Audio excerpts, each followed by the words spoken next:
The water's all over my hands. If you get a cloth dripping wet without gravity and you wring it out, what's going to happen? What will happen to a wrung out cloth? So, and had to use equipment that was here on board the space station. We may have the coolest washcloths ever here on the space station. I'm going to show you. Here's one of our washcloths. And it's compacted. It's put down into this little tiny hockey puck so that it saves space. But when you open up a hockey puck and you pull out your washcloth, this is the one I'm going to use for the experiment today.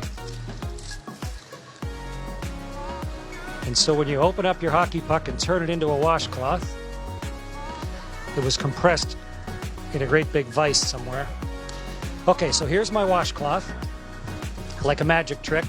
And now I'm going to get this soaking wet, and then we're going to see what'll happen when we wring it out.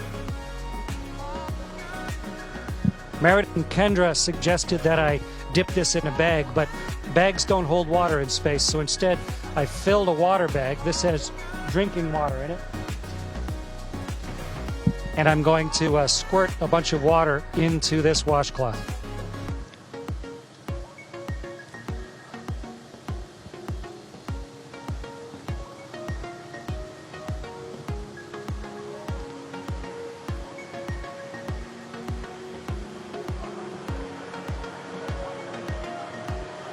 Okay, so here's a soaking wet washcloth.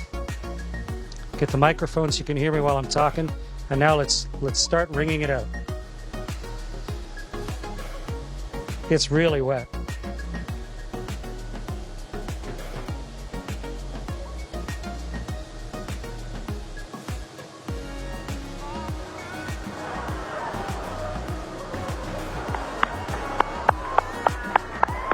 It's becoming a tube of water.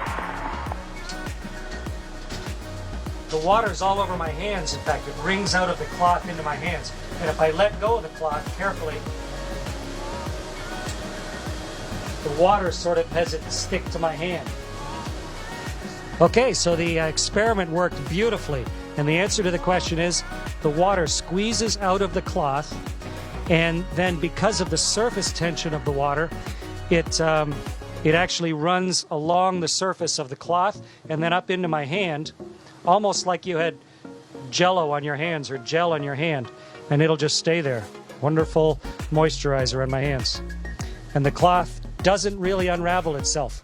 It just stays there floating like a dog's chew toy, soaking wet. Great experiment, worked perfectly. Meredith and Kendra, congratulations, great idea.